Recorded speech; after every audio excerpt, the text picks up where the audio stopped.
oportunidad precisamente de poder generar esta participación activa, ¿sale? Este, sin más, también pedirles de favor, les voy a poner aquí en el chat lo que es un link para lo que es la lista de asistencia.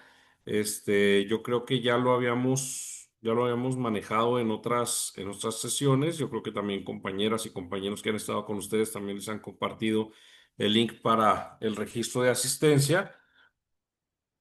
Igual, al final les estaré compartiendo el link para lo que es la encuesta de satisfacción, que va a ser esa para mí. Pues bueno, ya al final se las estaré compartiendo también en el chat. Y pues bueno, yo creo que sin más preámbulo, vamos a dar inicio a la capacitación del día de hoy, que ya les había comentado. Vamos a hablar sobre lo que es la desaparición forzada de personas.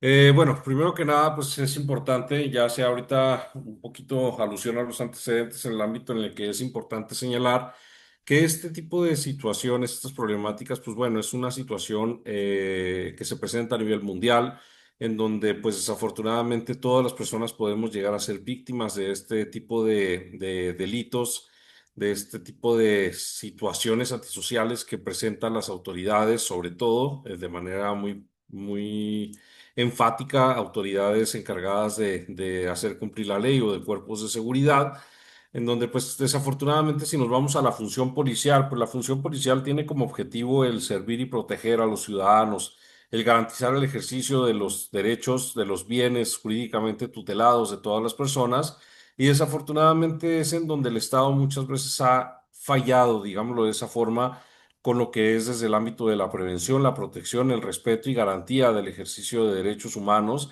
y precisamente de los bienes jurídicamente tutelados de todas las personas, en donde pues desafortunadamente se ha utilizado a los cuerpos de seguridad como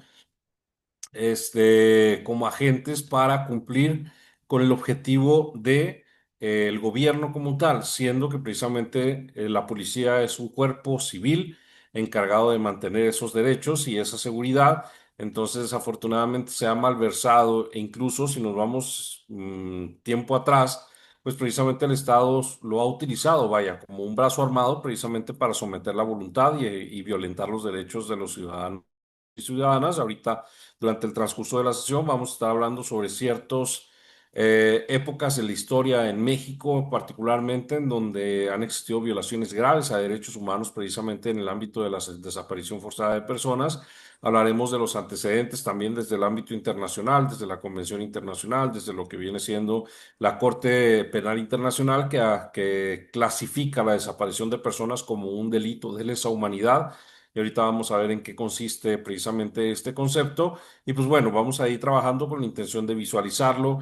Yo creo que de establecer los elementos para poder acreditar o para poder identificar este tipo de delitos. Yo creo que pues si hablamos hacia grandes rasgos, yo creo que nadie tendríamos digamos, el problema, ¿no? De poder identificarlo. El mismo nombre lo dice muy claramente, pero aquí es importante especificar cuándo se presenta, cómo se presenta, quién es, digamos, el sujeto responsable de llevar a cabo este tipo de conductas. Y pues bueno, ¿qué se puede hacer ante este tipo de situaciones, ¿no? Como sociedad. Y pues bueno, como ya había comentado, específicamente, pues las autoridades son los que comúnmente realizan este tipo de conductas. Entonces, aunado a esto, pues también existe cierto grado de impunidad en donde no hay un esclarecimiento de hechos, donde hay violaciones a derechos humanos desde el acceso a la verdad, el acceso a la justicia, el debido proceso, en las intervenciones y en las investigaciones que se realiza hacia las personas probables responsables de la comisión de estos delitos y pues sobre todo para garantizar la reparación integral del daño que se ocasiona a las víctimas de este tipo de delitos, sobre todo pues también hacia las familias en el sentido en el que pues no hay una información, digamos, verídica en el sentido en donde no saben el paradero de las personas que han estado en este tipo de situaciones, en donde pues precisamente la migración o las personas en contexto de movilidad pues aumentan el grado de vulnerabilidad para ser víctimas de este tipo de actos arbitrarios por parte de la autoridad. Entonces, pues, bueno, sin más preámbulo, vamos a ir desglosando poco a poco. Primero que nada, pues necesitamos hablar de lo que es la desaparición forzada de personas como tal. La Convención Internacional lo define que es el arresto, la detención, secuestro o cualquier otra forma de privación de libertad. Desde el momento en el que hablamos de una privación de libertad, estamos hablando en el que una persona puede ser sujeto de una privación de libertad en el ámbito, un momento, perdón. Ah,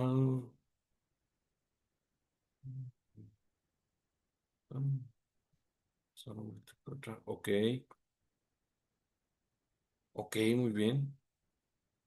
Muy bien, perfecto. Perdón, estaba viendo un comentario que nos maneja Fabián Cardona, pero bueno, qué bueno que nos lo comenta Fabián. Aquí voy a estar yo al pendiente de esto y voy a ver esa situación para que se corrobore su asistencia en la sesión anterior, ¿vale? Igual, en esta sesión, no se preocupe, aquí ya lo tenemos dado por alta en que usted está aquí presente. Bueno. Después del paréntesis, continúe en el ámbito en el que precisamente cuándo se va a considerar una privación de libertad. Una privación de libertad se va a dar desde el ámbito legal hasta el ámbito ilegal. ¿En qué sentido en el ámbito legal? En donde las autoridades encargadas de hacer cumplir la ley, que sobre todo son personas, a fin de cuentas, facultadas por el Estado para restringir ciertos derechos. En el caso en particular, pues el derecho a la libertad, ¿no? Una persona autorizada por el Estado, quiere decir un policía de cualquier nivel, está autorizada por el Estado para poder restringir el ejercicio al derecho a la libertad de una persona, siempre y cuando esté debidamente fundado y motivada la privación de libertad. ¿Qué quiere decir esto? Que existe un fundamento legal para que la persona o para que el elemento realice la detención de la persona, realice esta privación de libertad. ¿Cómo lo va a motivar? Pues precisamente la actuación de un particular es el que va a motivar la actuación del elemento, ¿sí? Vamos a poner un ejemplo. Si yo estoy cometiendo un delito, si yo estoy cometiendo un robo, estoy en proceso del robo, llega la autoridad, ve que estoy cometiendo el ilícito y él me priva de la libertad, obviamente yo ya motivé que la autoridad reaccione y que en un momento dado prive de mi libertad. ¿Por qué? Porque yo estoy cometiendo una conducta atípica o establecida en el Código Penal que dice que si yo me apodero de algún bien mueble que le pertenece jurídicamente a otra persona y yo no tengo el consentimiento del dueño legítimo de ese objeto para yo poseerlo, ya estoy cometiendo el delito de robo, ¿no? A grandes rasgos. Entonces, yo con mi actuación estoy motivando la intervención de la autoridad. La autoridad va a realizar la detención y aquí, bueno, va a realizar la detención de la privación de libertad, pero aquí va a estar debidamente fundada y motivada.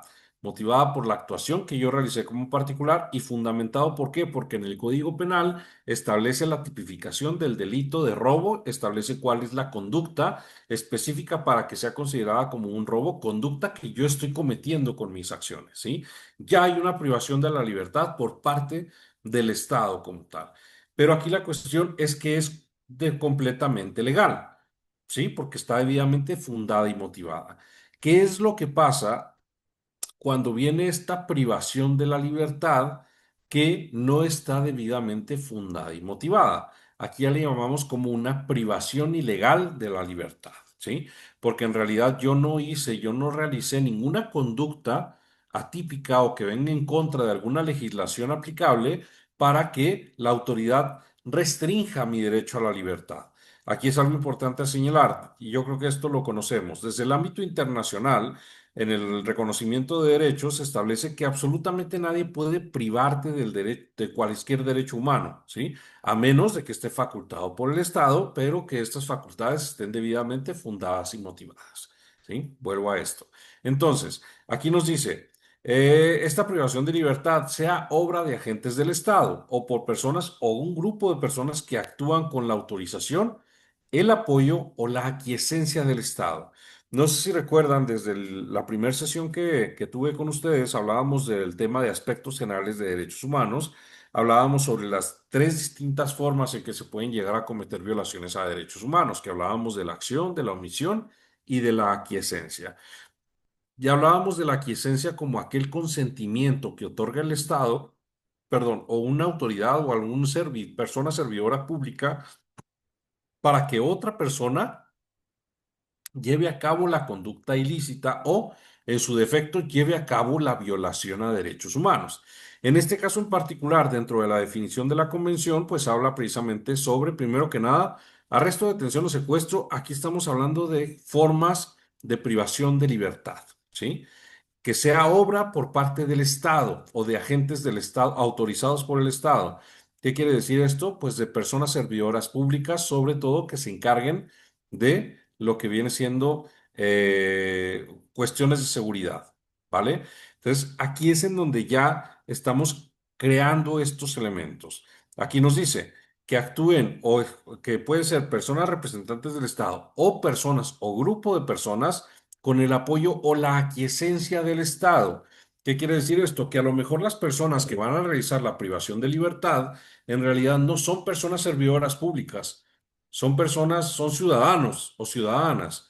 Pero la cuestión aquí es que están autorizados por el Estado o por los representantes del Estado, que somos las personas servidoras públicas, para llevar a cabo ese tipo de conductas. Aquí nos dice, seguido de la negativa a reconocer dicha privación de la libertad o del ocultamiento de la suerte o del paradero de la persona desaparecida, sustrayéndola de la protección de la ley.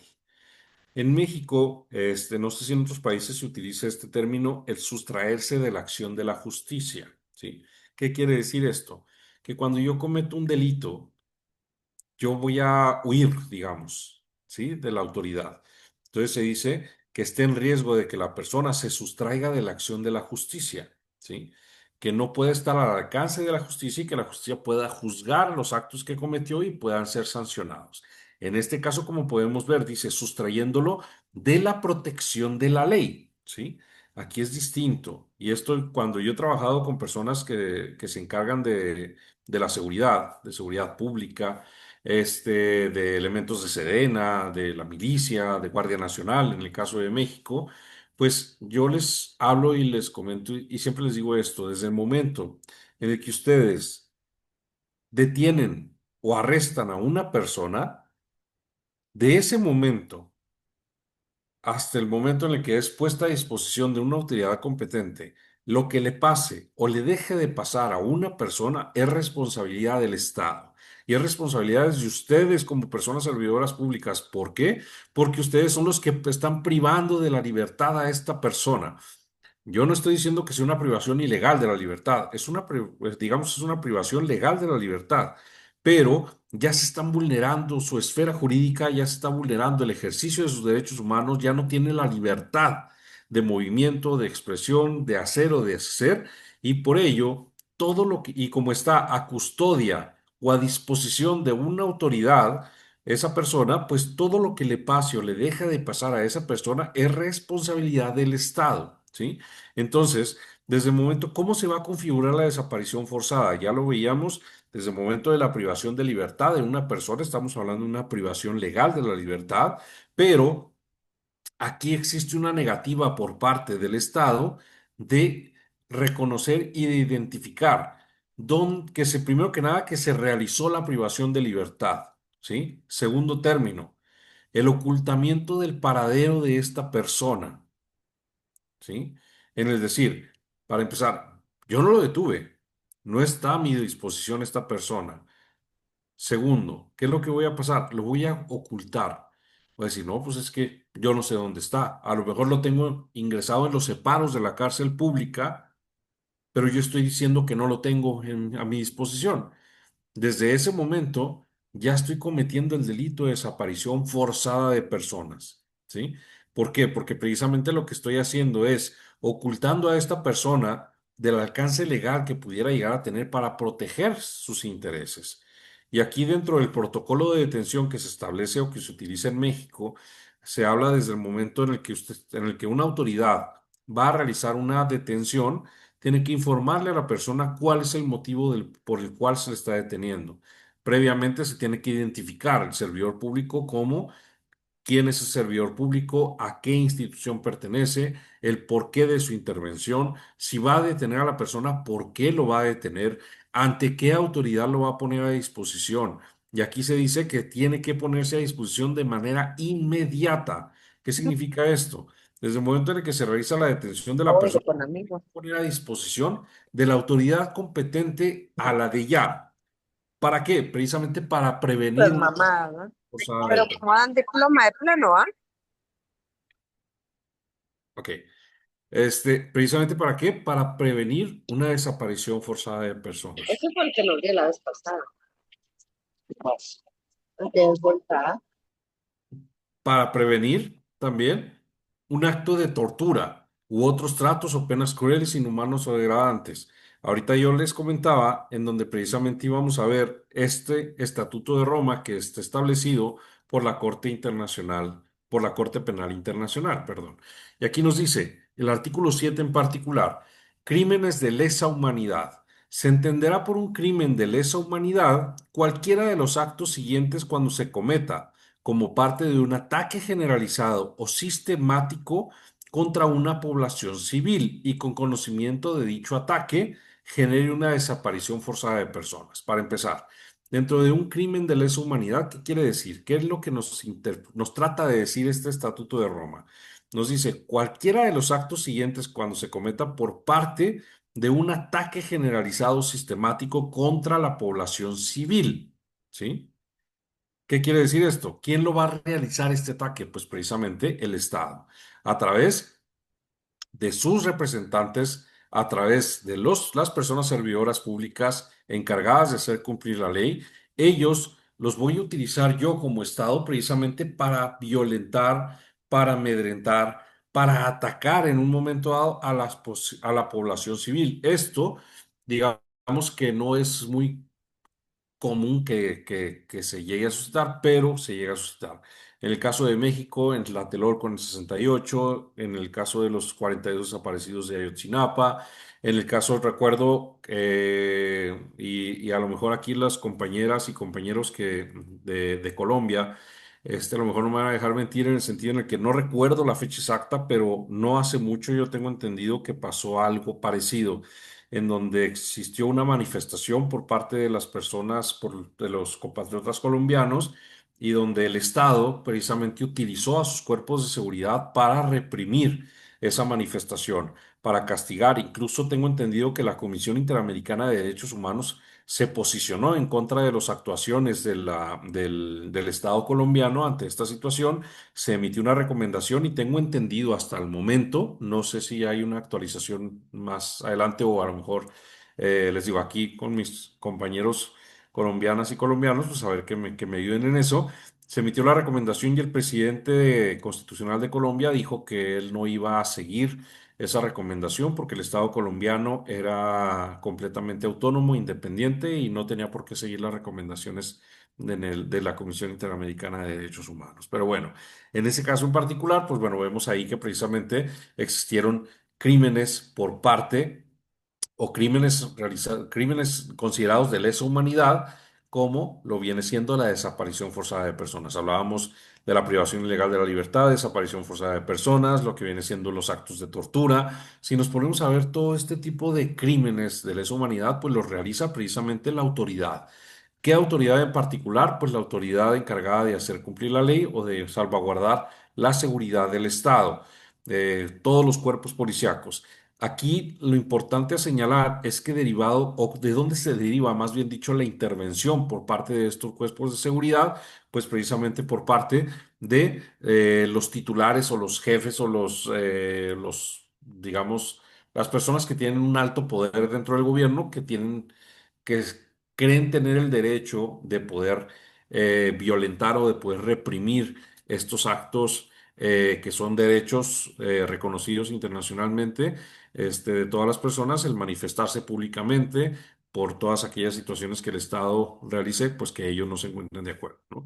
En el caso de la desaparición forzada de personas, el Estatuto de Roma lo define como la aprehensión, detención o secuestro de personas por un Estado, una organización política con su autorización, apoyo o aquiescencia, seguido de la negativa a admitir tal privación de libertad o dar información sobre la suerte o paradero de esas personas con la intención de dejarlas fuera del amparo de la ley. Si se fijan, en realidad, pues bueno, es muy parecido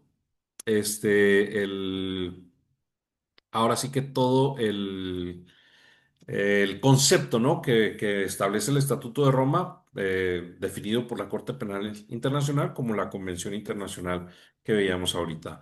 Luz Ligado, muchísimas gracias por sus comentarios. Este, de aquí, bueno, del ámbito internacional, desde la Convención, desde la Corte Penal Internacional, nos vamos a lo que es la Ley General sobre Desapariciones Forzadas de Personas. Aquí estamos hablando ya de particular en México. El artículo 27 nos habla que comete el delito de desaparición forzada de personas. Aquí ya habla específicamente el servidor público o el particular que con la autorización, apoyo o aquiescencia, que ya ahorita lo comentábamos o lo definíamos desde la primera sesión que era la aquiescencia, lo retomamos ahorita. Dice, de un servidor público prive de la libertad en cualquier forma a una persona, seguida de la abstención o negativa de reconocer dicha privación de la libertad o proporcionar información sobre la misma, su suerte, destino o paradero. Prácticamente como podemos ver, dentro de las tres normatividades o legislaciones que hablábamos desde el ámbito internacional hasta en el ámbito mexicano, pues vemos que es prácticamente la definición, la misma definición. Aquí lo importante a resaltar son los elementos que constituye el delito de desaparición forzada. Primero, que sea realizada por parte de un servidor público o un particular con la autorización, apoyo o aquiescencia del Estado, ¿sí? O de una persona servidora pública que prive de la libertad. Vuelvo a repetir, aquí no estamos hablando si es una privación legal o ilegal. Eso ya es punto y aparte. Desde el momento en el que existe la detención, el arresto o el secuestro de una persona, ya estamos hablando de una privación de la libertad, ¿sí? Sea legal o ilegalmente. Ya ahorita expliqué cuál es cada una de ellas. Dice, en cualquier forma, una persona, y sobre todo aquí es donde está el hecho punitivo, ¿no? O la tipificación como tal, que dice que está la abstención o la negativa de reconocer, primera que nada, que se detuvo a esa persona. Segundo, a proporcionar información sobre el paradero de esta persona, ¿sí? Ya estamos hablando de estos dos elementos sumamente importantes. Ya ahorita vamos a hablar sobre los fines en un momento dado de la desaparición forzada de personas, que ya estamos hablando desafortunadamente, pues en donde ahora sí que, digamos, ahora sí que cultural o vulgarmente, desaparecer de la faz de la tierra a una persona que no se dé con el paradero de la misma, realizar actos de tortura en contra de la misma para obtener una confesión, información, para castigar a una persona por el simple hecho de que se presuma que cometió algún delito o alguna falta. En el caso, les decía, de las manifestaciones públicas, esto es muy común que llegue a pasar. Desafortunadamente, y hablando en la experiencia o en el conocimiento poco o mucho que yo tengo de las situaciones que han suscitado en México, en donde el Estado, pues precisamente utiliza a sus cuerpos de seguridad para reprimir el ejercicio de derechos humanos de las personas y pues precisamente para sancionarlas, ¿no? Uno de los objetivos precisamente de cometer esta desaparición de una persona es precisamente el ejercer actos de violencia, de tortura, malos tratos o penas crueles, inhumanos o degradantes hacia una persona o un grupo de personas que están luchando por algo en particular, ¿no? Y que regularmente esta lucha que ellos están realizando va en contra de los intereses del Estado, ¿sí? Regularmente. Dentro de la desaparición forzada de personas como una violación a derechos. En realidad, la desaparición forzada de personas se constituirá como una violación a derechos humanos que ahorita veíamos desde la Corte Penal Internacional en el Estatuto de Roma, que clasifica la desaparición forzada de personas como un delito de lesa humanidad o como un crimen de lesa humanidad. Ya veíamos el concepto, qué significa de lesa humanidad. Pero mi pregunta aquí es, ¿se considerará como violación a derechos humanos? Definitivamente. Se considera como una violación incluso grave a derechos humanos. ¿Por qué? Porque para empezar está siendo ejercida por una persona servidora pública, que si recordamos desde el primer curso que nosotros o que tuve la fortuna de trabajar con ustedes, hablábamos sobre las cuatro obligaciones que tenemos las personas servidoras públicas en el ámbito de México, que es el reconocer, promover, proteger y garantizar el ejercicio de derechos humanos. ¿Quiénes son los que cometemos las violaciones a derechos humanos? Pues las personas servidoras públicas en el ejercicio de nuestras funciones, al momento en el que estamos utilizando esas atribuciones que nos otorga el Estado para realizar actos arbitrarios y que puedan en un momento dado tanto beneficiar al propio Estado, a la institución en la que yo represento o incluso a mí de manera particular. Claro que ahí estaríamos hablando de un acto de corrupción, un acto de conflicto de intereses, bueno, vaya, otro tema también completamente aparte, ¿no? Pero aquí lo importante es señalar es precisamente en el que es considerado violatorio de derechos humanos, definitivamente, porque es realizado tanto el acto o la omisión o la aquiescencia, como ahorita veíamos, por parte de un servidor público. Digamos, en la aquiescencia, pues a lo mejor no es un servidor público el que está realizando el acto, pues no lo estás a lo mejor realizando directamente el servidor público, pero sí lo está haciendo una persona autorizada por el servidor público o por el Estado, ¿sí? Entonces, ahí ya se convierte también en una violación a derechos humanos. Entonces, es una violación grave a derechos humanos, definitivamente. ¿Por qué? Porque atenta en contra de los derechos fundamentales de la víctima y no nada más de la víctima directa. Que la víctima directa, pues es aquella persona que está sufriendo, ahora sí digamos que en carne propia, todos los actos arbitrarios que está realizando el servidor público. En el caso, existen víctimas indirectas, que estas son pues, las familias, ¿no? Los familiares o las personas cercanas de la víctima directa, en donde pues también obviamente van a tener una afectación en el ejercicio de sus derechos humanos, en su vida digna o en la calidad de vida digna que puedan llegar a tener derivado de los actos, omisiones u actos de aquiescencia que esté realizando el servidor público. Entonces dice, aquí nos comenta, vulnera de formas inexplicables no solo a las víctimas y su entorno familiar y social inmediato, sino a toda la humanidad en su conjunto, ya que la desaparición crea una incertidumbre aterrorizante y casi permanente sobre el paradero o suerte de las víctimas. Y aquí esto es algo bien importante y muy desafortunado en el sentido en el que la mayoría de las personas que son víctimas de desaparición forzada es muy, muy raro, han sido pocas a lo mejor, o las personas que se ha logrado dar con su ubicación y sobre todo que aún estén con vida, ¿sí? Y aquí dice, hace una afectación no nada más a la víctima directa ni a la víctima indirecta, sino también al ámbito social y a toda la humanidad. ¿Por qué? Porque si estos actos los realiza una persona servidora pública, que se supone que esa persona servidora pública está para cuidarme, está para cuidar mis bienes jurídicamente, Otra sí, muy diferente. está para cuidar a mi familia. Ok, no, pensé que alguien iba a hacer algún comentario, pero yo creo que se les activó el micrófono. Este, entonces, ¿qué va a pasar con la sociedad? Pues precisamente se va a perder esa confianza ante las autoridades,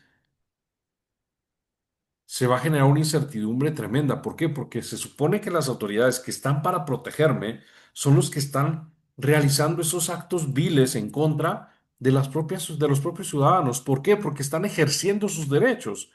Entonces, yo me tengo que reprimir, yo me tengo que quedar callado, porque si yo hago lo mismo, pues yo también puedo llegar a ser víctima de ese acto violento, ¿sí? Y no nada más yo, sino también mi familia. Ahora, ¿qué pasa cuando nosotros como ciudadanos nos vamos a enfrentar a un Estado completo? Pues obviamente podemos decir, ¿qué voy a hacerle yo al Estado? ¿Qué pasa si yo llego a denunciar a esa autoridad que está cometiendo esos actos arbitrarios en mi contra? Fabián nos levanta la mano. Adelante, Fabián. Hola, buenas noches y Buenas noches. saludos desde aquí, desde Estados Unidos. No sé si le había comentado que yo soy abogado aquí en Estados Unidos. Estados Unidos, ahora mismo el estado de la Florida está pasando cosas muy feas y hay muchas formas de arquescencia, se dice allá, aquí se dice eh, arresto ilegal por el gobierno. Y Ok, ese arresto ilegal por el gobierno, por ejemplo, ahora le han dado unos matices y unos derechos a las personas que no tienen ningún conocimiento sobre cómo arrestar a una persona que creen que es una persona inmigrante, porque todos los que estamos aquí somos inmigrantes. Entonces, esa persona lo agarra le pone como un strap, que no sé cómo se dice en español, y le amarra las manos y muchas veces no es hasta que llega una persona que está preparada en el área de poder arrestar, es que lo conlleva y hace el procesamiento. Pero, ¿qué ha sucedido? Como han tenido tanto y tanto arrestos ilegales, han habido muertes. Y entre de esas muertes, casos que son fortuitos. Por ejemplo, yo estuve en un caso donde la señora, pobrecita, tenía 88 años y ella padecía de una condición cardíaca y ella lo comentó o creo que lo dijo varias veces, pero aún así la persona que hizo el arresto ilegal no lo entendía y como no lo entendía, la llevó a un lugar donde se supone que tenía que venir, que convocar a recogerla para llevarla a donde se estaban, a todas las personas que estaban tomándose en ese momento, y la señora murió en el momento, en esa instancia, en ese proceso. Aquí en Estados Unidos no se valora al ser humano, sino por cuantificación. Tú cometes un error, tú te cuantificas. Perdiste un brazo, $100,000. Perdiste un ojo, qué sé yo, 200,000. Perdiste la vida, 50 millones. No es hasta que paguen los millones que las personas van cayendo en tiempo que el arresto debe ser un arresto consumado según derecho porque le preguntaste, porque la persona no tenía el documento que usted le preguntaste, no porque se veía como una persona que era latina o inmigrante. Ahora mismo hay 22 en este estado nada más. Demanda de millones y millones por personas que han fallecido porque da la casualidad de que casi siempre estas personas que no tienen el conocimiento de poder arrestar a una persona como debe ser, o porque hizo algo, o iba en una carretera y iba muy rápido, o estaba embriagado, o estaba teniendo una discusión, no, sino porque lo ven tranquilo y es una persona mayor y tiene otra, pues, característica de lo que son los americanos. ¿Usted cómo se llama? La persona no habla inglés, lo arresta y para ser héroe, bueno, vicario, le ha causado la muerte. Y está pasando en el estado de la Florida, ya hay varias demandas, porque como usted dice, yo creo que deberían, esa es mi opinión muy personal,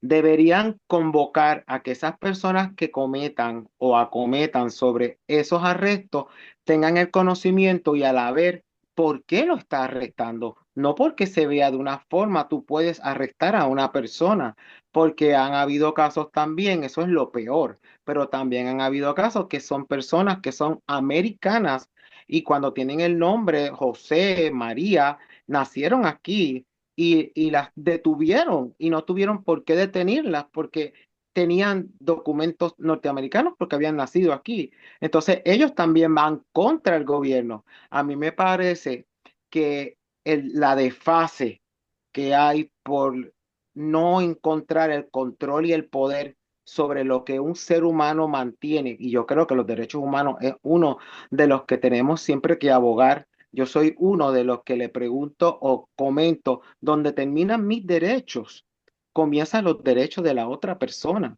independientemente sea del lugar que sea. Y quería comentarlo porque hoy precisamente cuando estuve en un colmado, en un lugar donde compro víveres, que es muy transitado, y en la afuera de la puerta es que no aprendemos. Afuera de la puerta hay una persona, recuerden que son personas que no son ni policía, el gobierno para evitar a que hacer más policía o a adiestrar más policía, pues a un civil le da este permiso, esa permisiología, y el civil estaba en la puerta de la entrada. Y cuando íbamos saliendo, el ticket, el recibo, el recibo, el recibo. Yo, cuando me tocó a mí, le dije, señor, perdóneme, yo soy abogado. Usted no me puede pedir mi recibo porque la ley aquí en Estados Unidos dice que si yo tengo mi recibo palpable y usted lo puede ver, pero si yo quiero presentárselo, yo se lo puedo presentar, pero usted no me lo puede pedir. Yo pasé, pero la señora que venía atrás, yo escuché que ella no hablaba inglés. Él seguía insistiendo, inmediatamente por los, por los teléfonos, esto le dijo en inglés a otra persona por walkie-talkie, venga, tengo ya una para arrestar. Y todo el mundo se comenzó a reír y yo regresé y dije, esto no es para reírse. Y él no puede hacer esto, es un arresto ilegal. Yo soy abogado y me voy a quedar justo aquí junto a ella hasta que vengan las personas que la van a arrestar. Nunca llegaron. ¿Ve? Porque es que está la desinformación y el control y el poder de querer ser grande. Pero ¿dónde está el error aquí? Vuelvo y lo acometo. Es en las autoridades, porque una cosa es que yo diga, no, es que la señora acaba de robar un artículo aquí y yo la vi. Pero ya tienes una, una sujeción para poder tenerla en control. Pero si no está pasando nada, ¿cómo te paras en la puerta a pedir un recibo de cada persona que va entrando a ese colmado, que es sumamente un frigorífico gigante? Tenemos ojalá estos talleres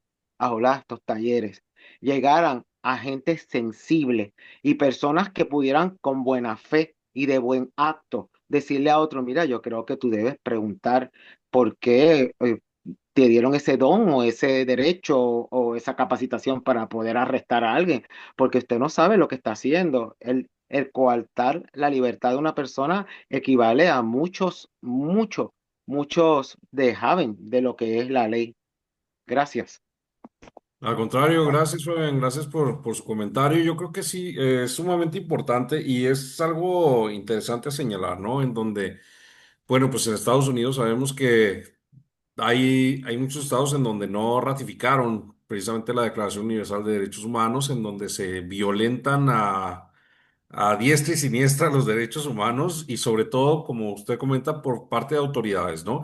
Yo creo que aquí el desconocimiento es algo generalizado, este, y lo más triste es que hablando específicamente de Estados Unidos, para mí hay un problema muy fuerte que es desde su mandatario, desde su presidente, el cual él fomenta discursos de odio hacia las personas latinas, hacia las personas inmigrantes, hacia las personas que no son nativos americanos. Y como usted comenta, dice, a lo mejor no es una autoridad, pero desde el discurso de su mandatario ya él se siente con la autoridad de poder hacer esas revisiones, ya se siente con esa autoridad y dice, es que yo soy americano y yo estoy apoyando a Estados Unidos y vaya, ¿no? O sea, muchos discursos, vaya, que utilizan precisamente para justificar, digamos, en un momento dado esos actos, ¿no? Que sabemos de antemano, las personas que conocemos un poquito más de la ley,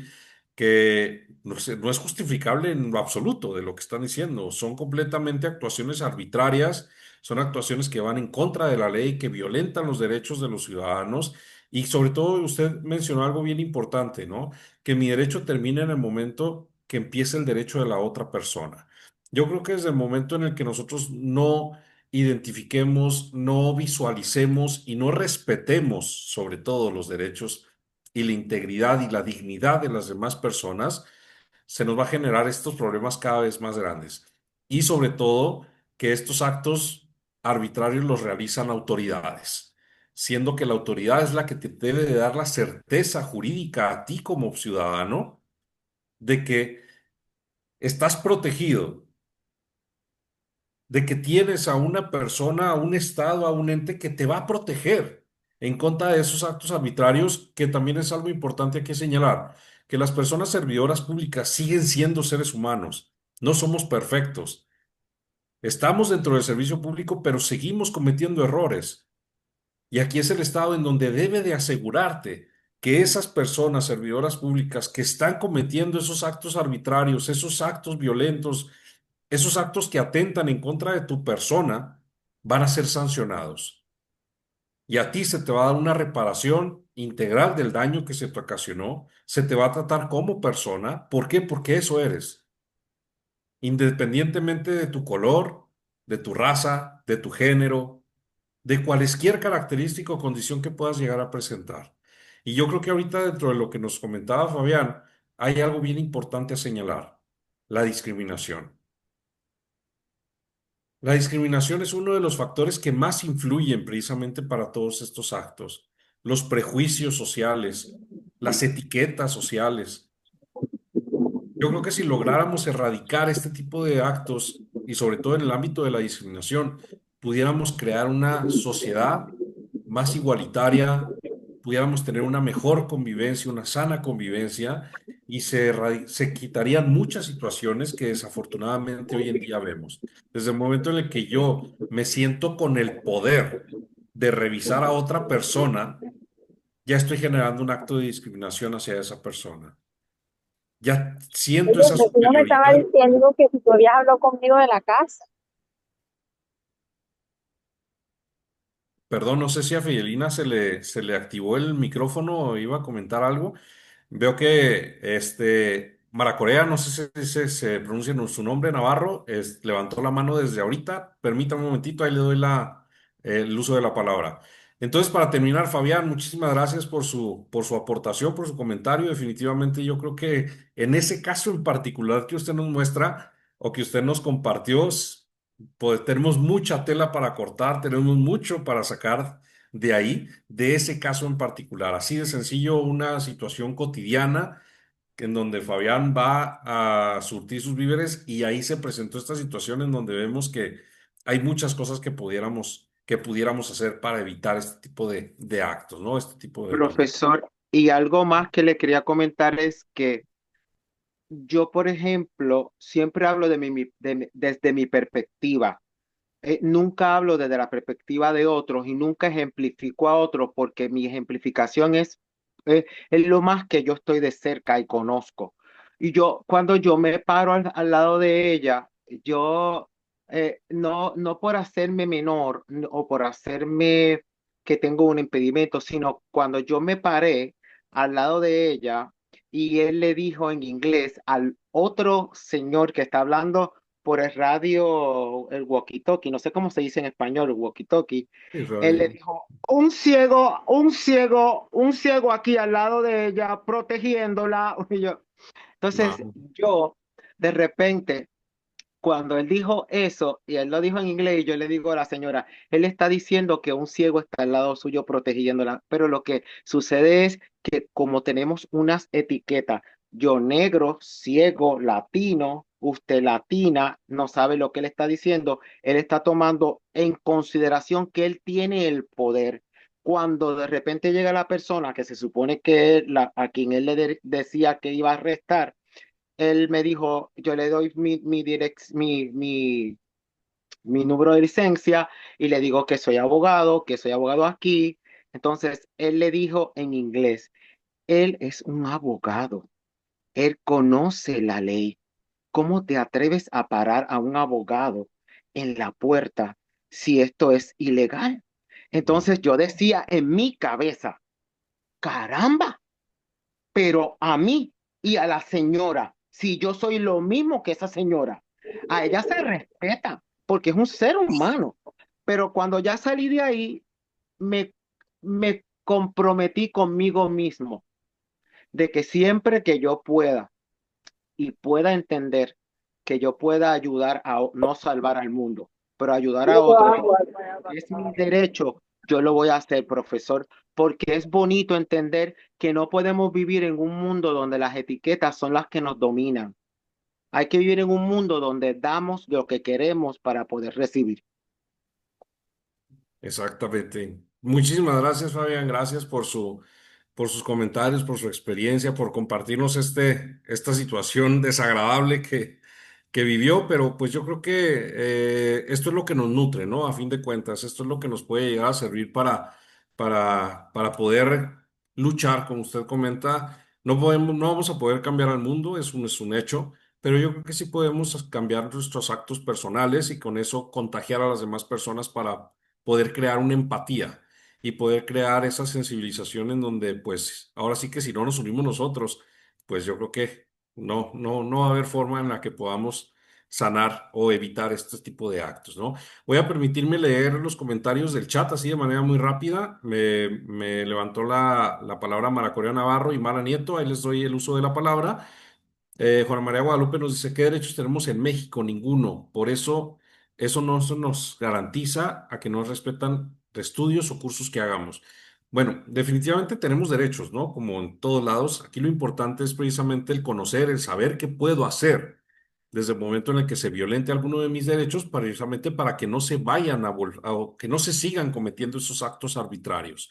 Porque desafortunadamente el desconocimiento es uno de los factores sumamente importantes para influir en los actos de impunidad que en contra de las autoridades. Las autoridades saben que no se va a denunciar, porque la gente no sabe, porque la gente no tiene confianza en las autoridades. Hablábamos ahorita sobre el ámbito de la desaparición forzada de personas, en donde pues precisamente son actos realizados por parte de servidores públicos. Entonces, pues yo cómo me voy a enfrentar, vaya, en contra de todo un Estado por ese acto, ¿no? Entonces es complicado. Néstor nos dice, en Colombia se encuentra un retén de la policía y causa miedo en vez de dar confianza. Pues yo creo que no nomás en Colombia, Néstor, yo creo que en México y en otros muchos lugares también pasa lo mismo, ¿no? Brenda nos comenta, aquí en Guatemala debemos tener más cuidado con los policías que con los ladrones. Por desconocer nuestros derechos humanos, ellos abusan del ser humano. Definitivamente, yo creo que también esto es algo que se repite en muchos lugares. Juana nos dice, pienso que los servidores públicos son los que deben de tomar esos cursos para que aprendan cuáles son los derechos de nosotros. También definitivamente.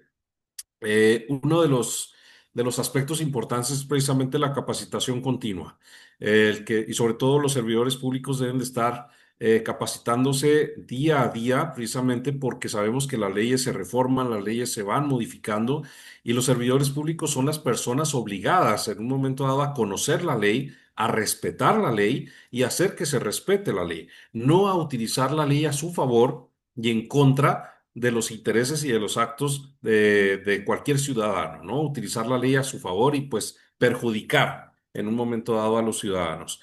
Lourdes nos dice, eso es a nivel mundial, los derechos humanos se vulneran en todo el planeta. Juan nos dice, pero entre más sepamos, es más peligroso para ellos. Por eso, su puesto en el Estado. Definitivamente no es tanto que sea peligroso, pero sí porque se van a empezar a visualizar todos los actos arbitrarios que están y todas las malas prácticas que están establecidas en el gobierno.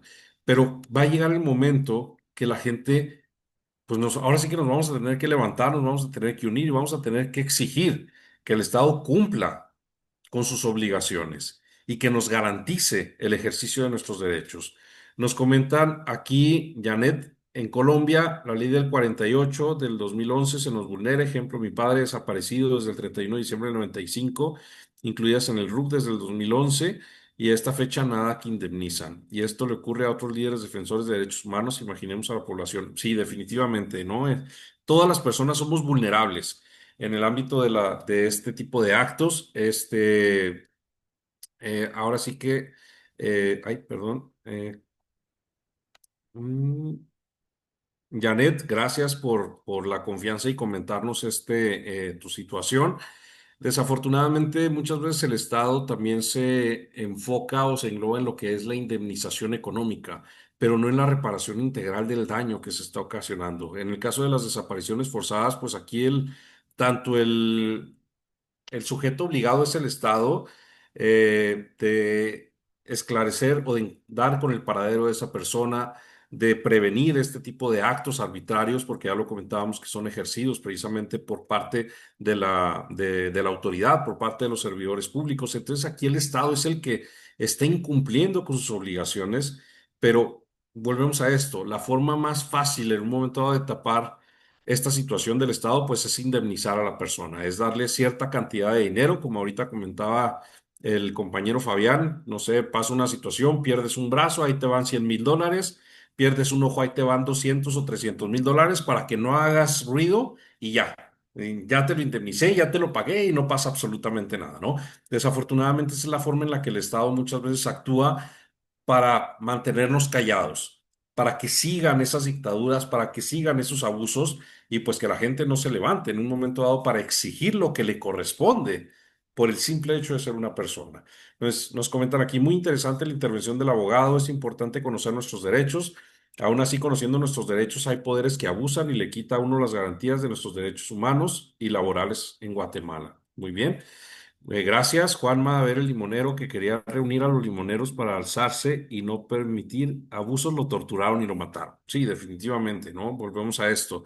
Incluso en el ámbito del reconocimiento de derechos humanos, se ha hablado que precisamente viene de una lucha histórica. ¿Por parte de quién? De la gente que buscaba el reconocimiento de sus derechos. Simple y sencillamente ahorita lo comentaba en el caso de México, el Tlatelolco en el 68, los estudiantes desaparecidos, la situación que pasó en Colombia y en otros países han pasado estos actos de gente que lucha, de gente que no se queda callada. Pero volvemos a estos actos arbitrarios por parte del Estado. Entonces necesitamos buscar la manera y desde el ámbito internacional se está buscando.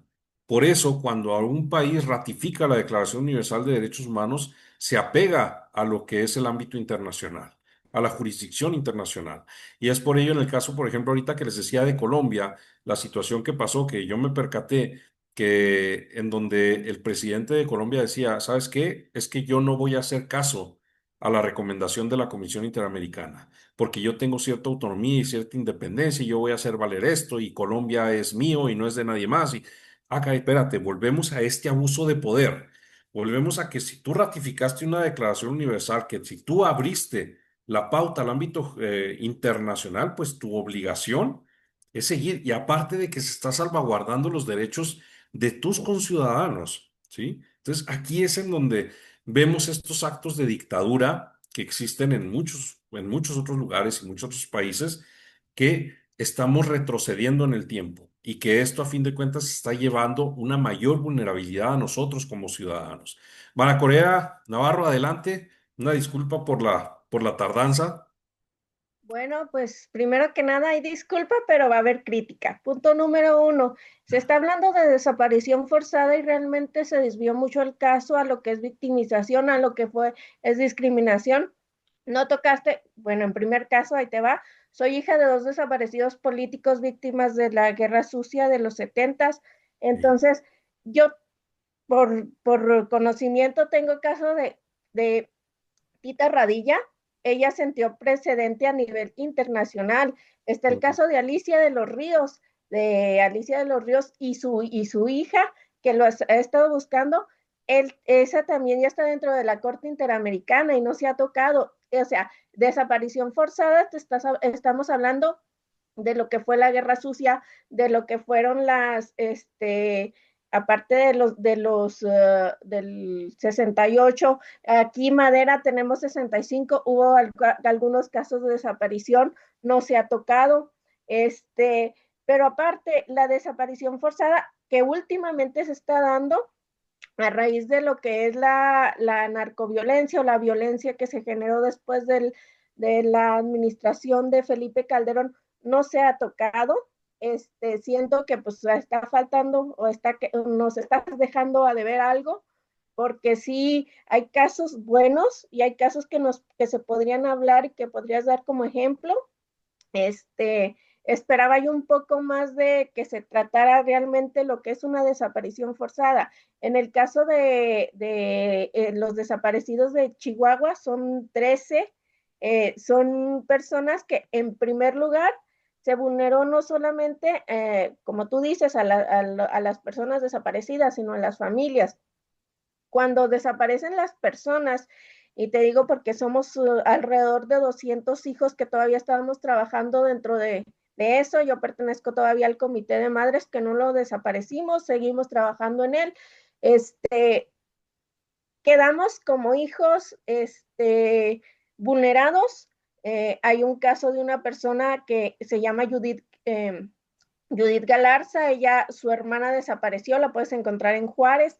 Ella se desaparece, la desaparece la Brigada Blanca, me parece, que cuando desaparecen estas personas, las desaparecen grupos paramilitares con armas, o sea, en agresiones después de desaparecidos, no solamente este, falta o sea, se agreden a las familias. Hubo familias en las que entraron los de la Brigada Blanca a su casa.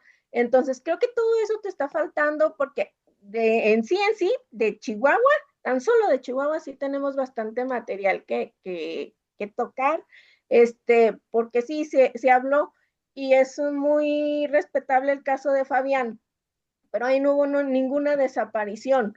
O sea, si estamos hablando de desaparición forzada, pues mínimo tocar el tema de desaparición forzada. Esa fue una violación a los derechos humanos lamentable, pero el caso de desaparición forzada es grave, porque no nada más trastoca a las familias, trastoca a las hijas. En el caso que te digo de Judith Galarza, de la hermana Leticia, se me había olvidado el nombre, a la hermana la desaparecen.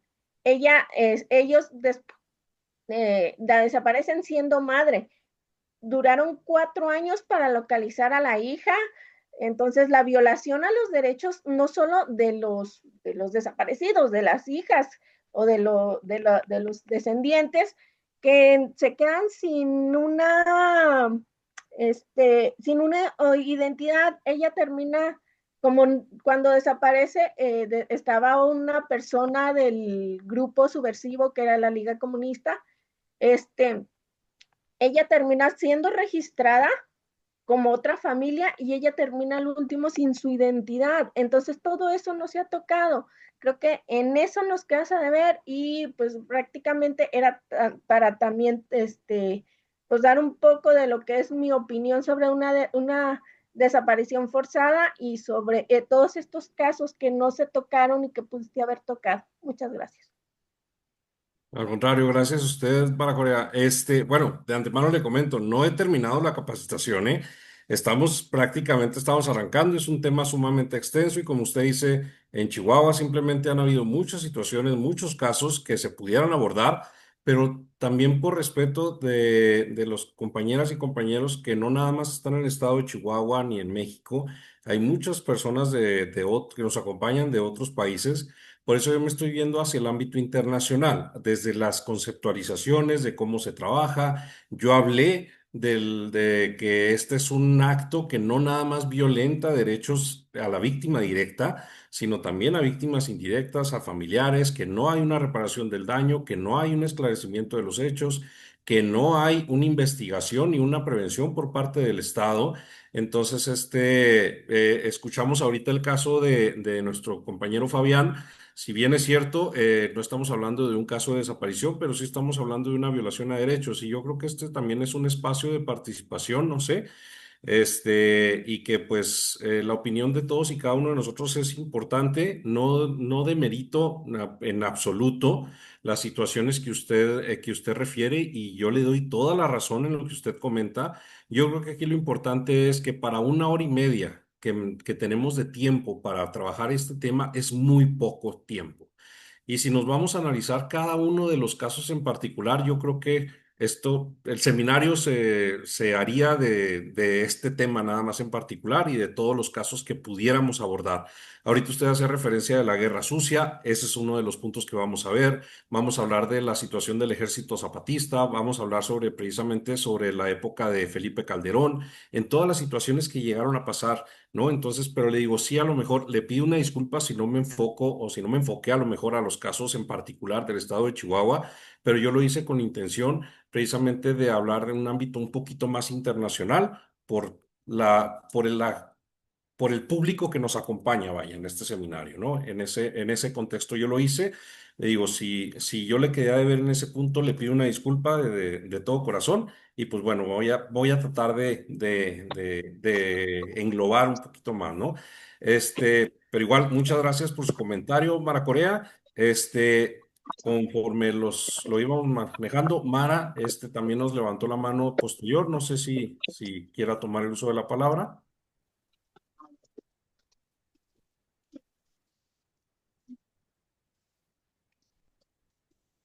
No sé si Mara ya se nos fue o se nos echó para atrás porque tardamos mucho en darle la participación. Este, oh, yo quiero que, ¿puedo hablar? Sí, adelante. Sí, soy de Guatemala. Creo que es un tema muy sensible. Las personas que han sufrido secuestros, desapariciones forzadas.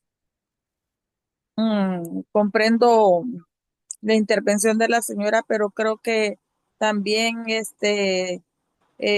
la intervención del abogado estuvo muy buena porque la situación que se está dando allá se puede dar también a desapariciones forzadas. Uno no sabe lo que está sufriendo nuestra gente allá en el norte.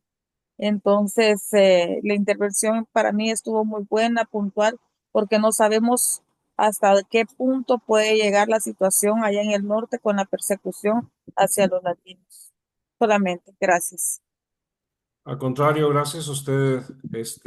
Me comenta Mara que si le puedo apoyar con el micrófono. A ver, ahí no sé, Mara, si ya se puede activar. Ahí Hola, está. hola, buenas noches, profe, y buenas noches a todas y a todos. Buenas noches. Bueno, muchísimas gracias, profe, por este importante espacio que usted brinda hoy. Yo soy mujer buscadora, soy defensora de derechos humanos y bueno, hace 22 años desapareció mi hermano José Luis Nieto Álvarez en Colombia. Mi hermano es un falso positivo y bueno, es obvio que este es un tema que toca fibras y es un tema que de verdad eh, hace todavía mucha incidencia en lo emocional. Y es que la desaparición forzada no es pasado, la desaparición forzada es una herida abierta. Y el último reporte que hizo la unidad de búsqueda de personas dadas por desaparecidas en Colombia en agosto del año 2025 reportó que aún hay 132.877 personas desaparecidas. Son casos de lesa humanidad que, que nos mantienen con una herida abierta y es un dolor perpetuo. Pero esto se hace como usted dice, hay que levantarnos y seguir porque, como dijo el compañero de Estados Unidos, eh, tenemos que luchar por los derechos y tenemos que ser eh, solidarios y tenemos que levantarnos en equipo a trabajar por la desaparición forzada, por los homicidios, por ayudar a defender, porque para eso somos defensores de derechos humanos. Toca fibras y agradezco muchísimo como mujer buscadora que haya tocado este tema y sé que no puede ampliarlo por el espacio, pero agradezco mucho este espacio que brinda usted, profe. No, al contrario, muchísimas gracias, Mara. Gracias por todos los comentarios. Créanme que esto nutre bastante lo que son estas pláticas, estos espacios. En realidad, yo creo que la cuestión, vuelvo a repetir, no puedo, vuelvo a repetir, en el caso de Mara Corea, le pido una disculpa por no enfocarme en casos en particular, pero bueno, ya hablé del por qué. Le comentaba precisamente, es un tema, La ONU puso, la ONU puso la lupa sobre la perdón. crisis de desarrollo. Precisamente les iba a poner un video justo sobre las situaciones de desaparición forzada en México. Y pues, si me lo permiten, voy a proyectar el video y luego ya continuamos con esto. Vuelvo a comentar, es un tema sumamente extenso, si nos queda, es de 1 hora y media, voy a tratar de enfocarme un poquito más, les digo de antemano, no voy a poder alcanzar a concluir toda la información que yo tenía, pero bueno, vamos a continuar con el video y al final dejamos 5 minutos para una retroalimentación. La ONU puso la lupa sobre la crisis de desapariciones aquí en México y el Comité contra las Desapariciones Forzadas de Naciones Unidas invocó un protocolo al que no había recurrido ni siquiera contra países en guerras o dictaduras. Es un trabajo de Mario García.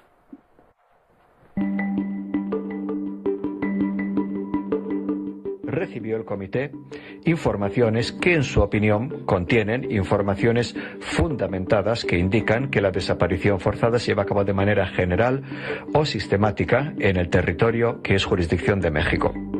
El Comité contra la Desaparición Forzada de las Naciones Unidas invocó un protocolo sin precedentes en el cierre de su periodo de sesiones. Se trata del artículo 34 de la Convención Internacional contra las Desapariciones Forzadas, un recurso que no se había usado anteriormente a nivel internacional, ni siquiera contra países con problemas de violencia, en guerra o bajo alguna dictadura. En la Convención contra las Desapariciones, la descripción de este fenómeno implica que la participación de un Estado no está limitada a su participación directa, sino también al consentimiento y en la negación de los casos, por lo que colectivos y asociaciones civiles celebraron que el caso mexicano sea analizado. No es un juicio, ¿no? No esperamos una sentencia ni una condena, sino un diálogo para colaborar. Ya no es posible al Estado mexicano por sí mismo salir de esta espiral. La invocación del artículo 34 implica que México tendrá que enviar una delegación a la Asamblea General de las Naciones Unidas para responder cuestionamientos sobre esta problemática y establecer propuestas para combatirla. El protocolo es uno de los 3 procedimientos que prevé la Convención contra la Desaparición Forzada, que entró en vigor desde 2010.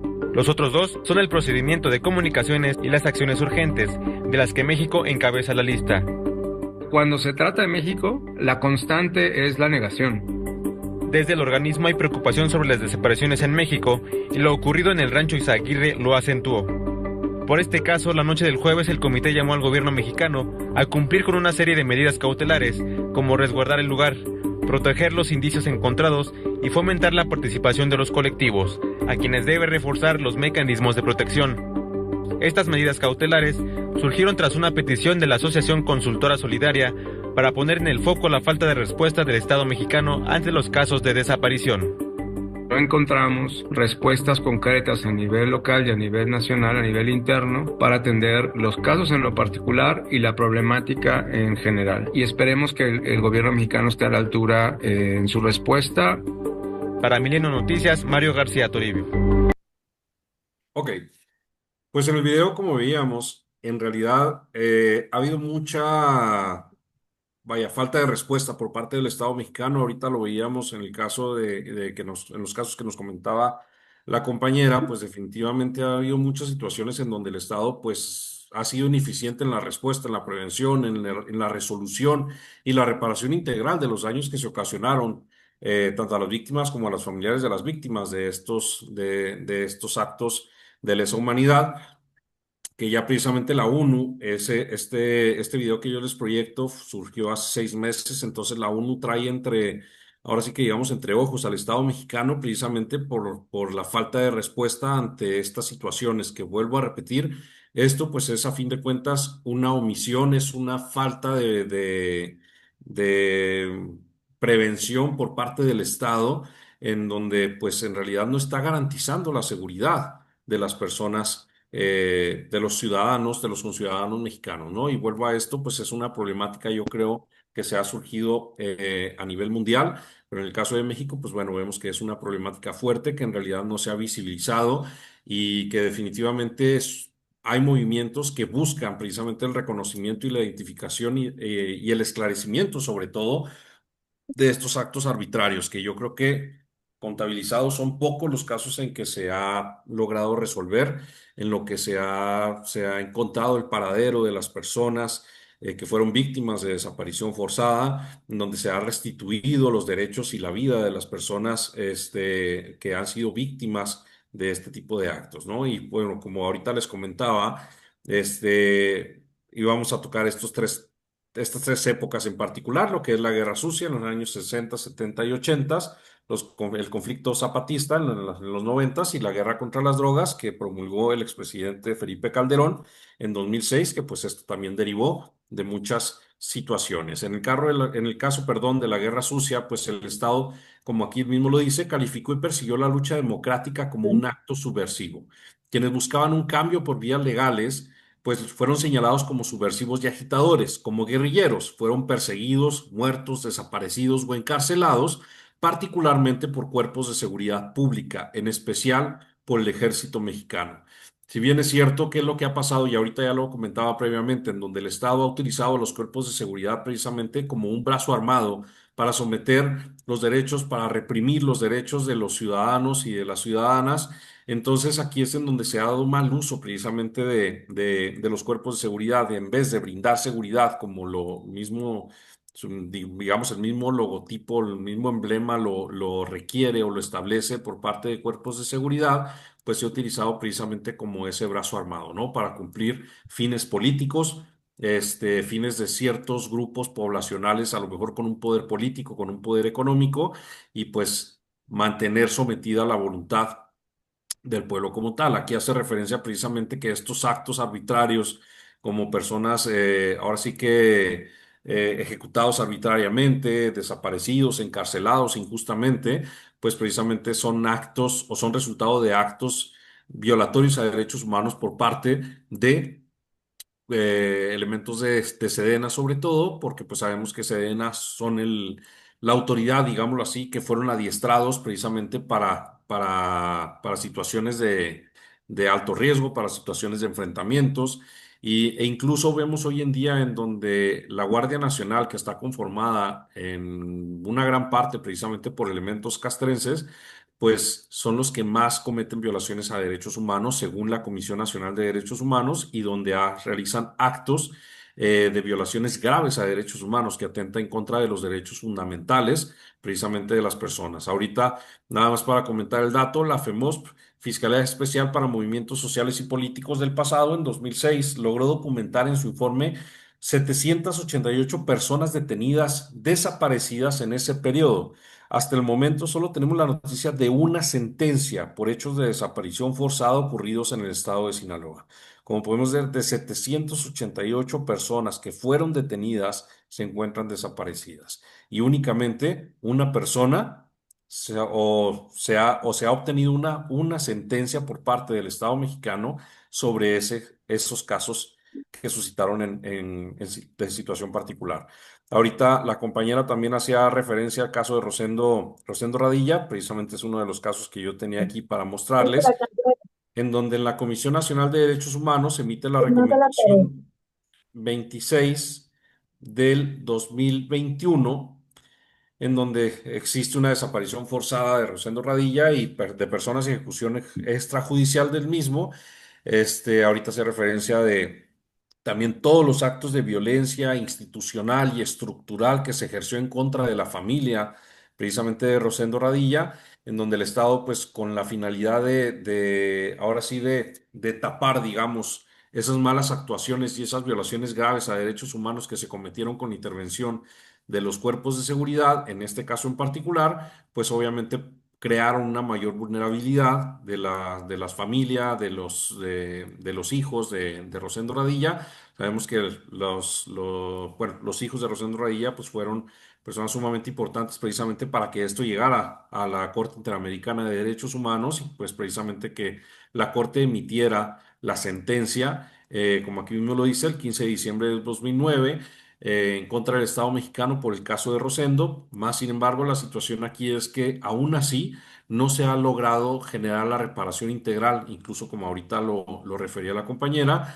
Desafortunadamente, vuelvo a repetir, no tengo el tiempo a lo mejor para ver todos los casos en particular, pero bueno, este es uno de los casos, digamos, más emblemáticos que han ocurrido aquí en el Estado mexicano, y pues bueno, por eso hago referencia a este caso en particular.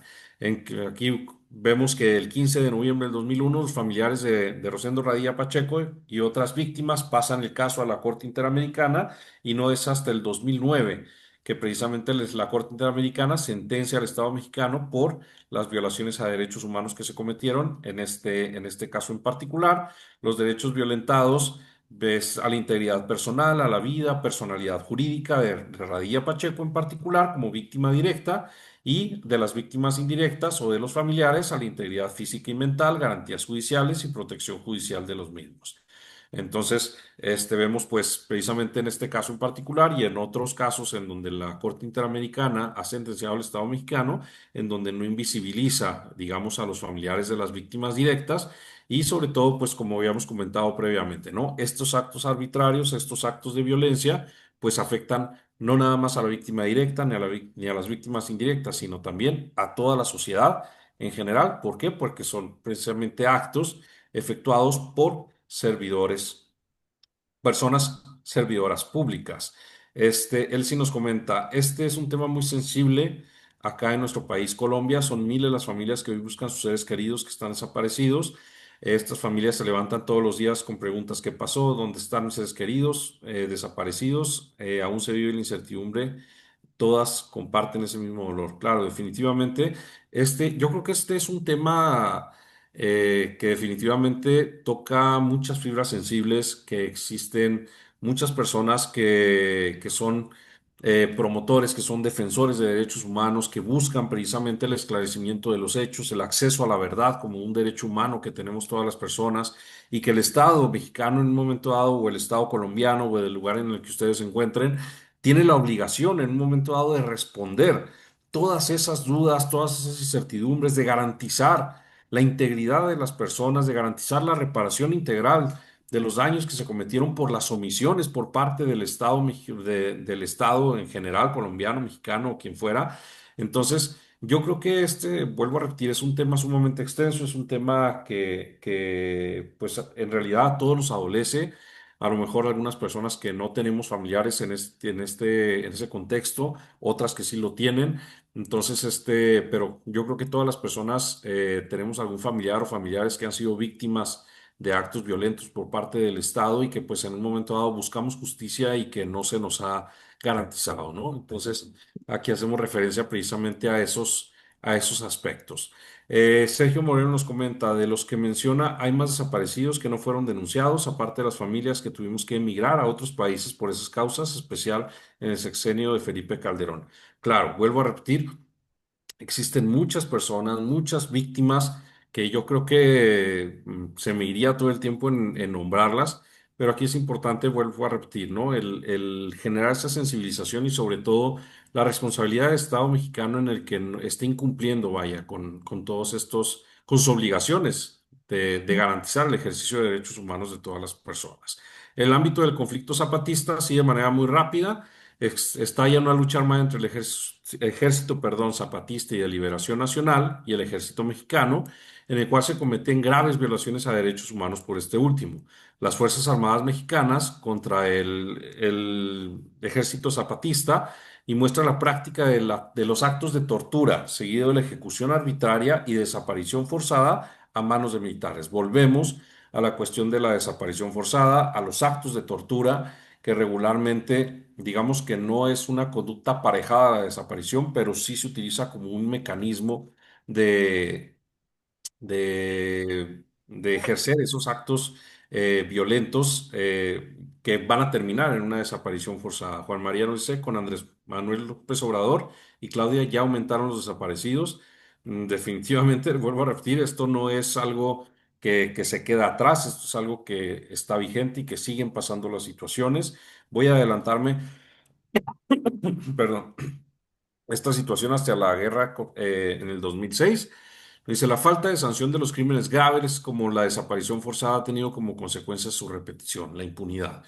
En el caso de Felipe Calderón, ahorita que está el compañero aquí, de familiares que fueron víctimas y que incluso tuvieron que emigrar, tuvieron que buscar su calidad de refugiados en algunos otros países, vaya, pues no es normal, ¿no? No es normal el desplazamiento forzado, no es normal las situaciones de violencia. No es normal que el Estado no cumpla con su deber de prevención ante todo este tipo de situaciones de violencia.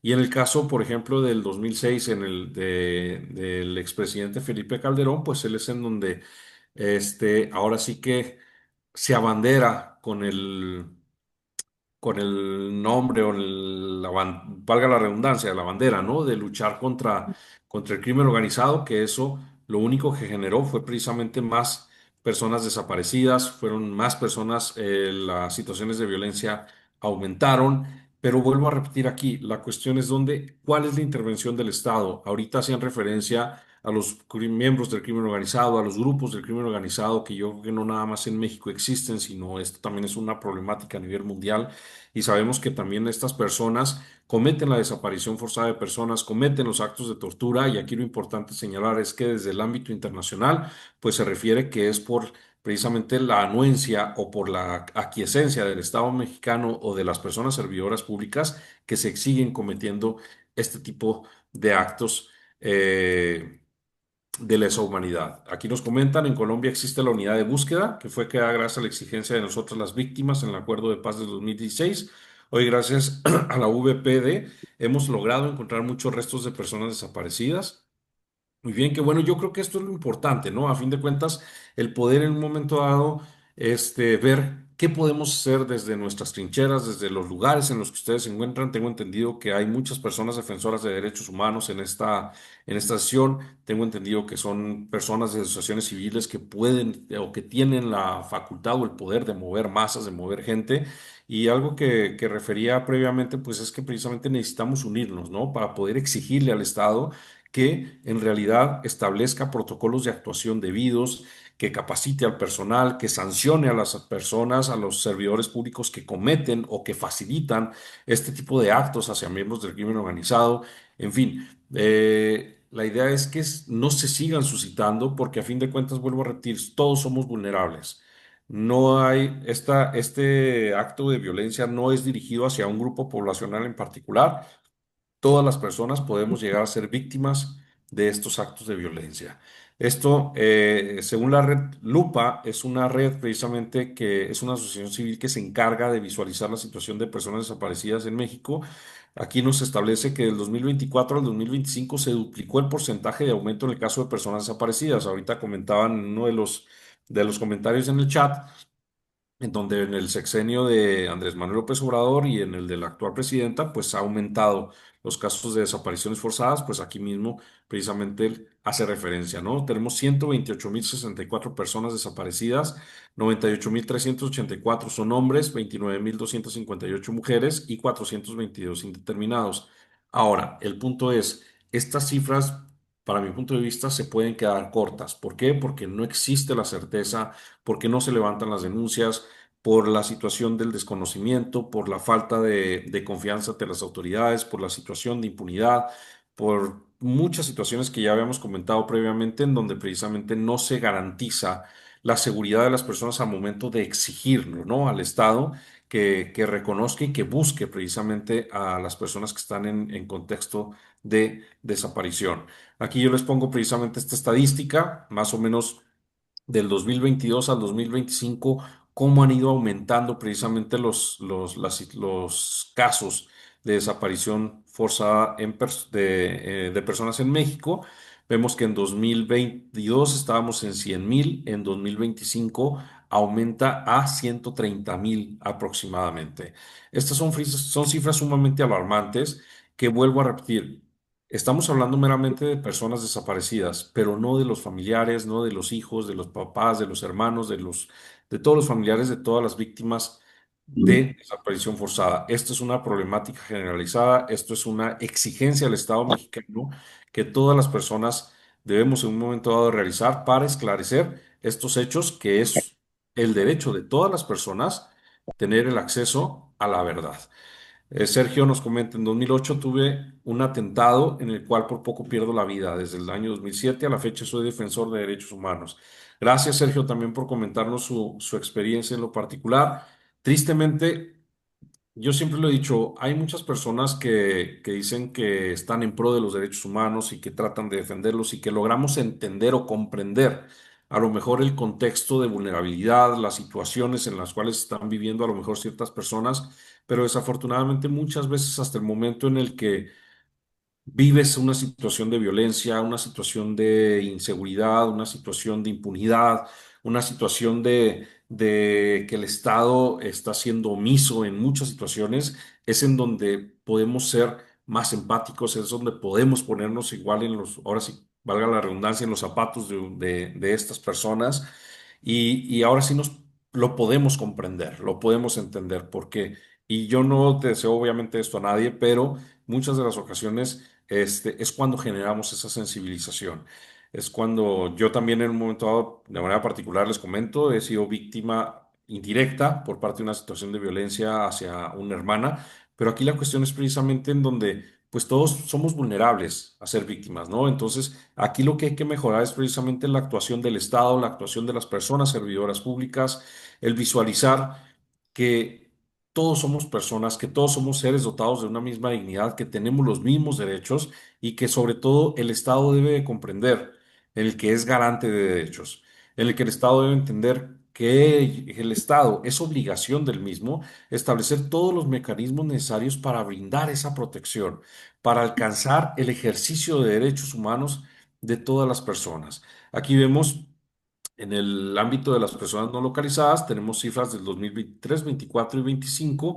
Vemos que en el 24 y 25 es donde existe o se dispara tremendamente precisamente la situación de desapariciones forzadas. En el caso de la muerte en caso de hermanos de policía, este es un caso en particular.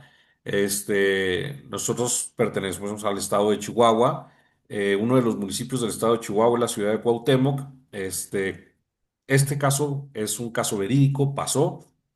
Agentes, les voy a leer, agentes del Ministerio Público adscritos de la Dirección de Control Interno de la Fiscalía General del Estado demostraron de manera fehaciente que dos ex jefes de la Comisión Estatal de Seguridad participaron en la desaparición de tres jóvenes en Ciudad Cuauhtémoc.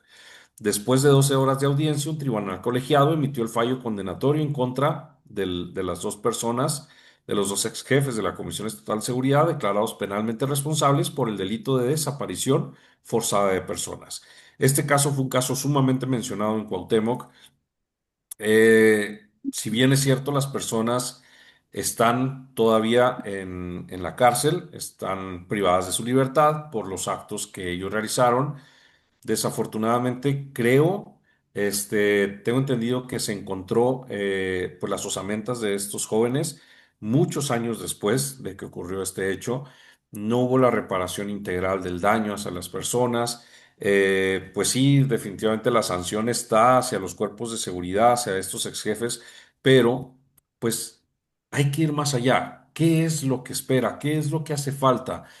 En el caso de Ciudad Cuauhtémoc se vivió un ambiente de inseguridad tremendo y son situaciones que con el paso del tiempo, digamos, se han ido no olvidando, porque no es la palabra, que en un momento dado la gente se va enfocando en otras cosas, pero el sentir ahí está, el dolor ahí está, y sobre todo que vuelvo a esto, las víctimas de este tipo de actos, pues no descansan, es algo que no se olvida, y sobre todo que el Estado, insisto, pues tiene en un momento dado que garantizar esa reparación integral. Gloria nos comenta, soy líder indígena y aquí en Colombia las personas temen denunciar porque no hay confianza en la institucionalidad, hay mucha revictimización con los ciudadanos, claro.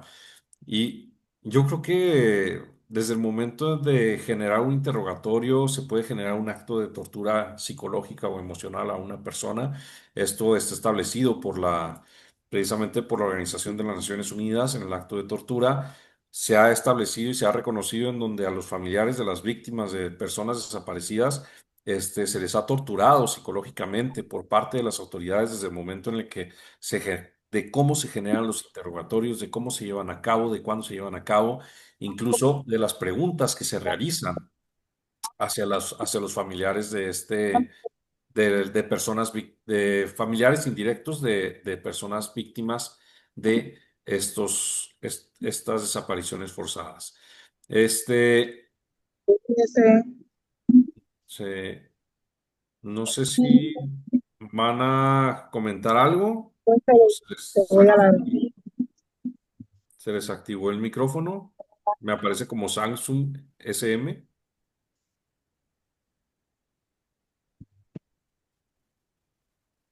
Ok, no, parece que se les activó el micrófono. Bueno, quiero comentarles,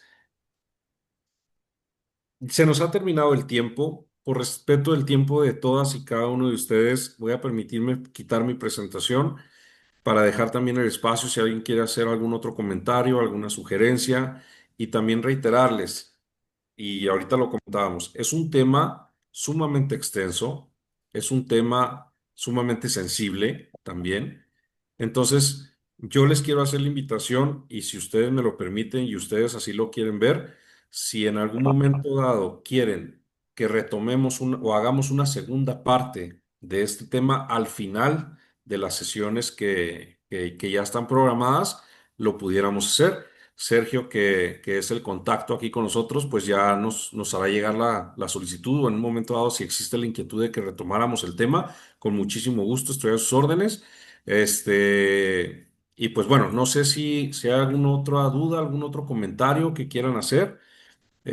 Aquí Elsie Serna nos comenta desde Colombia, es líder social, activista en derechos humanos. Hemos logrado que muchas víctimas de conflicto armado denuncien sus hechos que sufrieron debido al conflicto armado, como la violencia sexual y hoy la desaparición forzada. Gracias a nuestra asociación y todo lo que me tocó vivir, hoy hemos logrado muchas víctimas romper el silencio. Muy bien. Juana nos dice si está bien en la segunda parte, estaría muy bien. Samsung dice desde Colombia, Cartagena. Ok, subí. Bueno, entonces, no sé si alguien quiera tener alguna participación, algún otro comentario. Ahora sí que ahorita es el momento. Este, adelante, ¿eh? Quien guste. Ah, no, es muy interesante. Sí me gustaría repetir el tema. Ok, muchas gracias. Bueno, pues yo creo aquí. Ah, Mara, nos levanta la mano. Adelante, Mara. O no sé si se quedó activada desde ahorita. A ver, vamos a ver si le ayudamos con el micrófono. Ok, gracias por ayudarme con ese micrófono que no me quiere funcionar. No, profe, de verdad agradecerle muchísimo. Como usted lo dijo, es un tema extenso, sensible, eh, pero no excelente. Y sí, sería importante eh, que pudiera agendar un espacio para hablar más, sobre todo de todo lo que está pasando en Colombia. Es muy complejo para nosotros las mujeres buscadoras, porque hay una dificultad grande, profe, y es que, por ejemplo, aparte de la desaparición, hay revictimización. Y además, es tan insólito que el Estado reconozca el homicidio de un desaparecido, pero no la desaparición. Y uno se pregunta, ¿cómo puede reconocer un homicidio eh, sin reconocer la desaparición?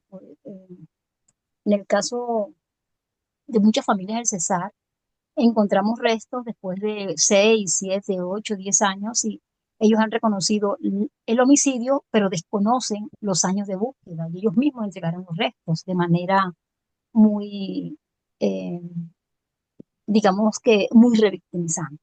Entonces sí, es un tema que sí, de verdad nos gustaría muchísimo que pudiera abrir un espacio más, pero muchísimas gracias por todo lo que nos presentó hoy. Gracias. No, al contrario, muchísimas gracias también por sus participaciones, gracias por sus comentarios, que a fin de cuentas vuelvo a comentar, esto también es lo que nutre, ¿no? Estos escenarios, estos ejercicios que hacemos. Entonces, al contrario, muchísimas gracias a ustedes, gracias también por permitirse compartir sus experiencias, que sabemos que no es nada sencillo. O como usted lo comenta. Hay muchas fibras todavía, hay muchos, ahora sí que cosas que no se han cerrado, que siguen abiertas, que sigue la herida abierta. Entonces sí es complicado, ¿no? Son temas difíciles. Entonces también gracias a ustedes por la confianza y pues compartirlo aquí para todas las personas con las que estamos. María del Carmen Guzmán levantó la mano y ahorita ya nos continúa Sergio. Adelante, Este, María. sí, muchas gracias desde Guatemala. Agradecer la forma en que usted pues ha desarrollado el tema y cómo nos toma en cuenta porque han habido otros expositores que no hemos tenido intervenciones. Y bueno, el poder uno de también tener una intervención, pues eso es muy importante también dar la experiencia de diferentes países. Solamente agradecerle y muchas gracias. No, al contrario, muchísimas gracias, gracias a ustedes. Y pues como vuelvo a comentar, ¿no? Cada instructor yo creo que manejamos la información de distinta manera y tenemos formas distintas de trabajar, pero pues bueno, yo sí le apuesto un poquito más a esto, a tener una participación más activa de todas las personas. Sergio, adelante, por favor. Gracias, licenciado. Pues solamente para agradecer la lección del día de hoy y decirle a los compañeros y compañeras que en su mayoría de los compañeros y compañeras de Colombia son parte de organizaciones de desaparición forzada. Lo único que puedo decirles es que eh, no se puede guardar silencio, pero también hay que ser cautelosos. No me gustaría perder a ningún líder. Les agradezco a todos todo lo que hacen y que Dios me los bendiga a todos y todas. Y a la Comisión Estatal de Derechos Humanos de aquí de Chihuahua, pues agradecerles por tomarnos en cuenta para algo. Mil gracias. Licenciado, con la licenciada Marilyn, la comisionada de acá de Colombia. ¿Cómo está? ¿Sí me escucha? Sí, sí, adelante, claro, licenciada, gracias, adelante. Acá de Colombia, bueno, ahí el licenciado Sergio siempre, igual los grupos se están moviendo de Colombia, se ha difundido la información, están muy contentos, les agradecemos, les extendemos no solamente gratitud, sino bendiciones, porque la verdad es que nosotros tenemos una lucha ardua, son más de 60 años, todo el mundo sabe de pronto todo lo que queremos lograr a partir de que ya siempre ha existido la victimización también en las institucionalidades, estamos luchando todavía por respecto a la revictimización también. Y bueno, yo ahorita estoy acá también haciendo un trabajo de mi competencia docente, pero sí me conecto. Me conecto a veces de tres, cuando no puedo de uno, el otro, pero siempre estoy atenta. Entonces, lo que no veo que no me deja chatear el Zoom, no sé por qué, pero entonces gracias a ustedes, también a este gran pacto de alianza internacional que lleva también el compañero Sergio, y somos un grupo internacional a nivel de Latinoamérica muy maravilloso y gracias por acogernos. Sí, eso es de todo, eso es lo que le quería decir. ¿Ya? Entonces, besos, abrazos, bendiciones. Muchas gracias por sus comentarios. Pues al contrario, ¿no? Me, me siento muy agradecido por todos los comentarios que nos hacen llegar y pues también que la importancia, ¿no? Desde sus puestos, desde sus labores sabemos que están muy carrereados, que el trabajo no cesa, aunque sea la noche, sea fines de semana y aún así se tomen el tiempo para estar aquí presentes con nosotros. Muchísimas gracias. Janet Durán, adelante. Hola, hola, buenas noches para todos. ¿Me escuchan? Sí, todo bien. Bueno, pues muy agradecida primeramente con Dios, Mamita María Santísima, por este espacio que es permitido para nuestra participación colombiana. De verdad, profe, que muchísimas gracias. Una clase muy estable, muy compartida, muy participativa, y eso es lo que a uno como líder lo impulsa a ser parte de tan maravilloso trabajo en equipo como lo es nuestra red, representada por el licenciado Sergio, que nos ha dado esta participación abierta para nosotros poder ser integrantes, y a Elsie Serna, que ha sido una gran lideresa a nivel nacional de Colombia. Entonces, pues lo que quiero decir es que todo esto es algo muy alimentador, ¿no? Porque es algo que nos fluye a nosotros como líderes, tener más capacidad, más aprendizaje y conocimiento para así poder asesorar a todas nuestras poblacionales a nivel rural y nivel urbano. más en el tema de víctimas, que ante la ley 1448 del 2011 en Colombia ha sido muy vulnerada. Entonces, de antemano, qué bueno este espacio. Muchas veces no he podido participar de pronto en los otros talleres, pero sí, en cuanto tengo mi espacio, participo, porque de verdad la población rural, campesina y pesquera hemos estado en un total abandono, ¿sí? Y necesitamos este aprendizaje, recibirlo de personas como ustedes tan maravillosas. Muchas gracias de antemano, y ante la ley 1257 del 2008 en Colombia, en representación de las mujeres rurales, campesinas y pesqueras, les digo Dios les bendiga y quedo muy atenta.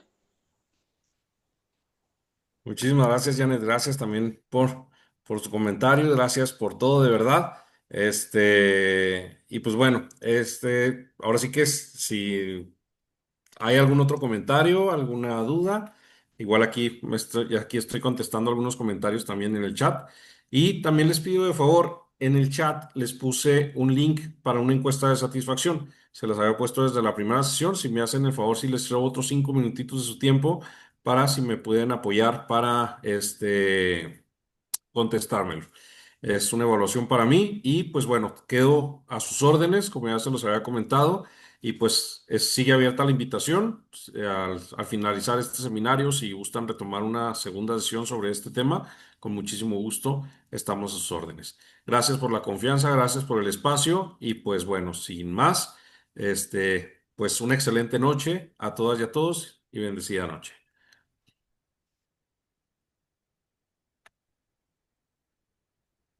Mil gracias.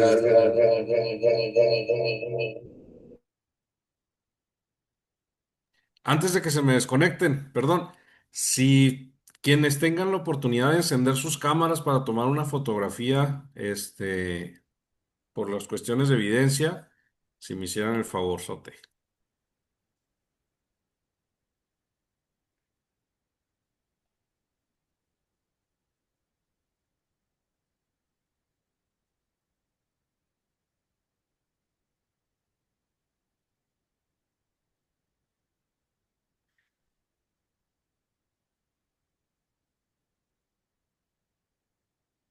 A la de tres. Ahí también Sergio me echa la mano. Una, dos, tres. Muy bien. Bueno, pues ahora sí, muchísimas gracias a todos y a todas. No les quito más su tiempo. Que pasen una excelente noche y nos vemos en la próxima. Igual, profe, Gracias, gracias. profe. A ver, Gracias. sí. Noche, bendiciones. Chao. Gracias, muchas gracias para todas. Que tengan una excelente noche. Abrazo, manita. Gracias, Elsie. Elsie, se te ama. Yo también las amo mucho a todas y a todos. Un fuerte abrazo. Gracias, amén. Licenciado Fabián Cardona, ¿cómo lo contacto?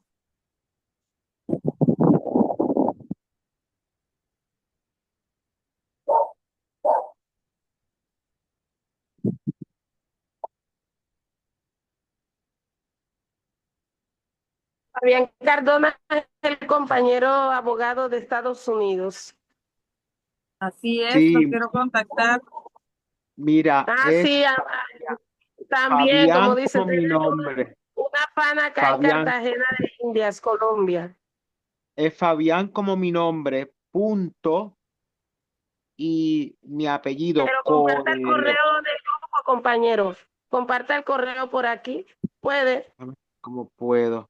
Es que voy a tratar a ver si me sale, ¿ok? Es Fabián. Lic Fabián, ¿usted está en algún grupo? Ya lo hice, mira a ver si me sale. Perdone. Es que como yo soy ciego se me hace tan imposible muchas cosas. Oh, no salió. Pero Lic Fabián, ¿usted está en algún grupo de WhatsApp? Sí, pero mira, es fácil, es Fabián como mi nombre, Fabian, Fabián, punto. Y después del punto coreano, Coreano, como de coreano, del país. fabian.coreano@gmail.com. fabian.coreano@gmail.com. Ok, permítame, Lick. Mire, Lick, coreano con C. Con C de casa. Muy bien.